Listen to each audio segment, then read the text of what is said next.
Hi everyone, this is just a little video about cleaning up greenware. We at Rachel By Ceramics, I mainly make everything either on the wheel or on a slab roller or with an extruder. So just a very short video just showing you how to clean things up. I've got a commission for a lot of soap dishes, which are all hand done. So these are the tools of the trade that I'm going to use. This is actually a dry footing mat for dry footing when you've glazed, but I like to use this damp when I'm cleaning up because it attracts the dust and then I don't get any dust anywhere. Then we've got the Greenware file, which is for sanding any rough bits on, and then we've got the gritted rubber scrubber, what a name, for sanding little bits and pieces down that might not be perfect. Here we've got some sponges, which are and a hydro sponge, just for getting in little nooks and crannies that are difficult. And here we've got a Potter's underglaze pad and the company that I'm making the soap dishes for logo, which we've had made for them. So away we go. I'll show you quickly how to clean some greenware up. I'm sure lots of you know, but this is just the way I do it. I'm going to start with, I'll start actually with something that's not for them. This is a hand-thrown bowl and it's got a foot and it's just got a couple of little blemishes on. So what I would do is take the RS100 scrubber and just gently sand any little bits that I don't like. You've got to handle greenware right down to the bottom because these are stoneware bowls and they're quite slim. So here we've got a little blemish which I would take out. And you can also sand this down with this as well if you want to, and any little lines that are there and that appear you can take out with the scrubber. And then if you don't feel you've got quite a flat bottom, I just put it on the slightly damp dry footing mat and do the bottom. If the edges aren't quite round, I would take the Greenware file, which I love, and just take this and just sand, gently sand. There's a slightly smoother side and a slightly rougher side. Just gently sand away any little, just if there's any sharp edges, because it won't take the glaze properly when you dip it.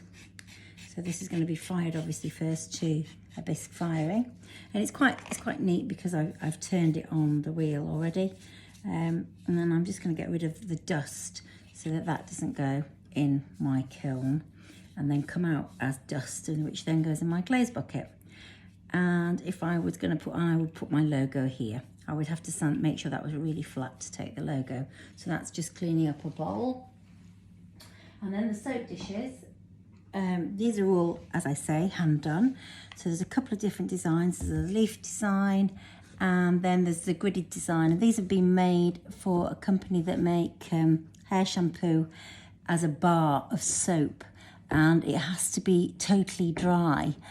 When you put it away, it's got to be dry or be able to dry and not stand in water. And they've ordered these to pop their 2 boxes of fantastic hair conditioner and soap on like that. So they obviously would take them out and people would do that. And actually a customer the other day bought one to put her toothbrush on so that toothbrush didn't make a ring on her lovely new bathroom. So anyway, I will show you how to clean these up. These have got talc, and that's so that they don't stick to my board. So first of all, I just do that on the back and the front, and that really speeds up the process. And like that, like that, like that. Make sure the edges are quite neat.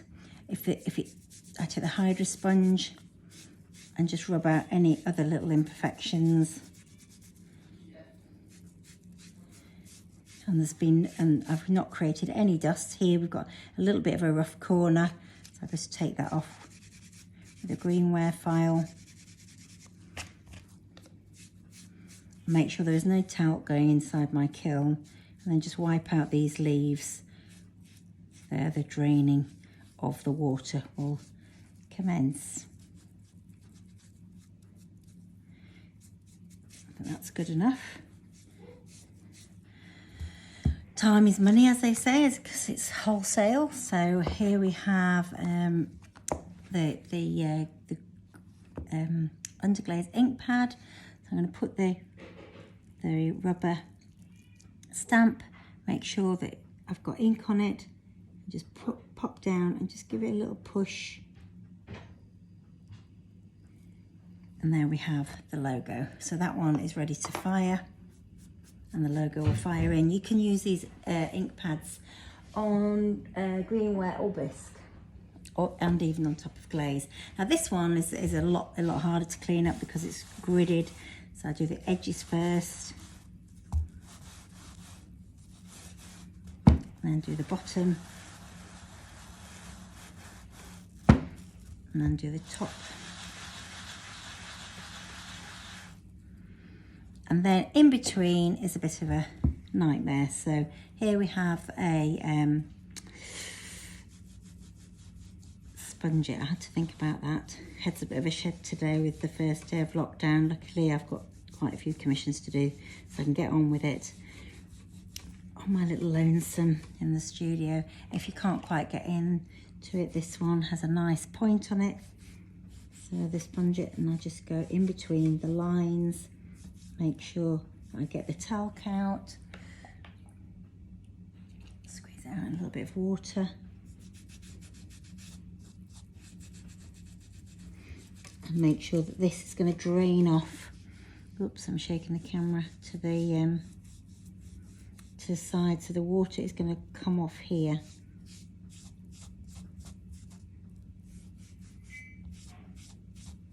There we go.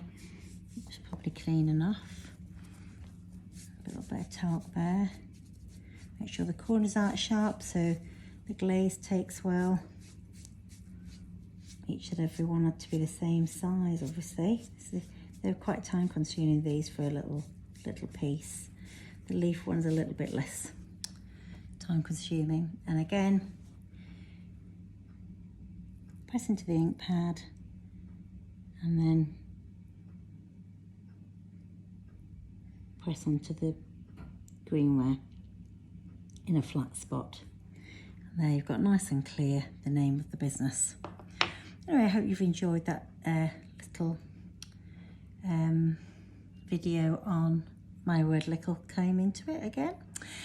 On YouTube, I hope you will subscribe. It's totally free to subscribe, and then you will see I'll get notified when I do some more videos, and I am going to do lots of little videos. And if you want any of the merchandise that I've shown you, if you go to Rachel Bias Ceramics on my website, you will find all of these tools, mostly under Kemper. Okay, thanks for watching. Bye.